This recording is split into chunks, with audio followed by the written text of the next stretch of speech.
Here's an interesting fact. Only 18% of the population has a toilet. More people have cell phones than toilets. What's interesting about this is, does this mean that people don't want toilets? No, we've done baseline, we've done research. Everyone wants a toilet. Everyone knows about it. Everyone really wishes they could have a toilet. Does this mean that the supply chain is not offering toilets? No, they have been selling toilets for years and years and years. What this means is there has been a significant market failure. The markets are there, the demand is there. How come we can't make this work? 20 years of development in Cambodia, and we haven't been able to create a sustainable solution to this.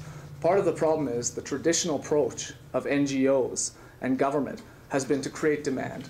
Go out there and teach people, you need a toilet. Going to the bathroom in your fields is making you sick. These invisible viruses and bacteria are getting into your systems. Well, great. You've created a demand, but like any simple economic equation, you've got demand, where's the supply? No one figured out how to connect the two. Seems very simple, but again, something that's been lacking. So let's take a look at this problem here. When demand was created, what happened? Well, the governments and the NGOs came out and said, oh, look at all the different products that are in the supply chain. There's about 1,000 variations on what you could purchase, depending on your income levels. And what happens is the paradox of choice, paralysis by analysis.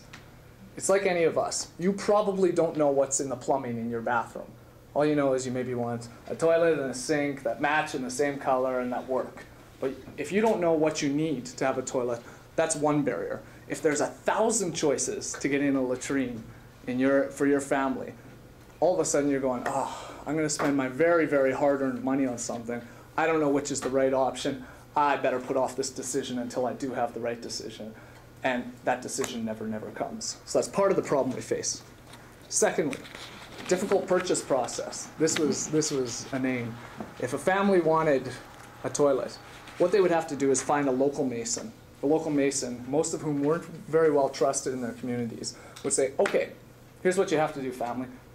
You got to find some transportation, go out to the next local supply area, next bigger village, go to Mr. Concrete Producer, get some rings for your toilet to put in the ground.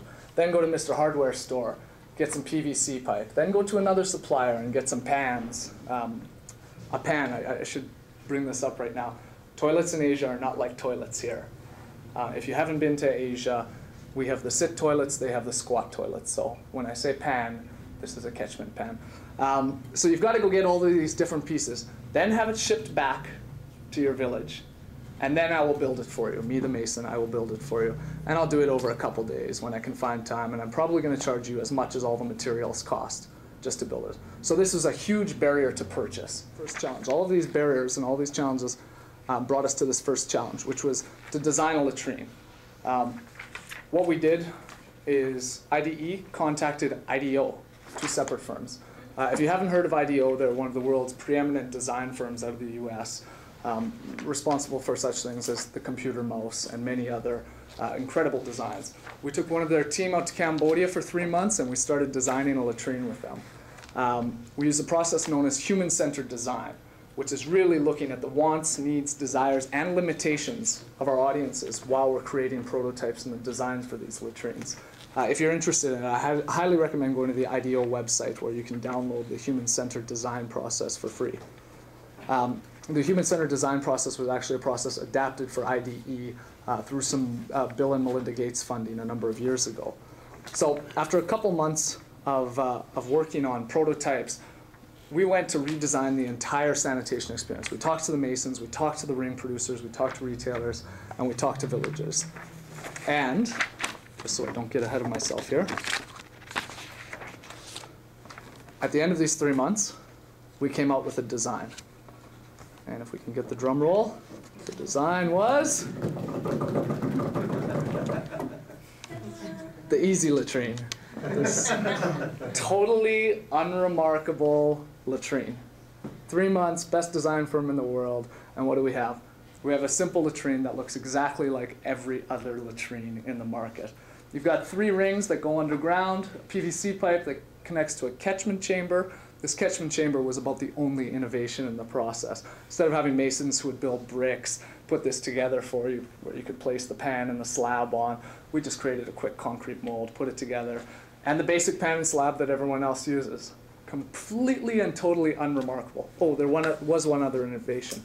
We made a concrete recipe of rice husk ash, which is available everywhere. Cut down the cost of concrete, made the rings and the concrete stronger. But other than that, completely unremarkable. What was remarkable, though, was the entire experience and process for both the household, the consumers, and the supply chain. We designed with both sides of the economic equation in mind. We needed households who wanted this latrine, and we needed a supply chain that was going to be ultra motivated to sell this latrine. It's not going to work if either of those two sides fail. So, what was remarkable? For the consumer, for the first time ever, you have a one-stop shop for your toilets. Great. Don't have to go around, don't have to go searching. It's there. One guy's selling it all. What was even more remarkable was that this guy, and we'll talk about the first guy who we started with, said, oh, if I've got all the pieces, I can just deliver it. I've got a truck.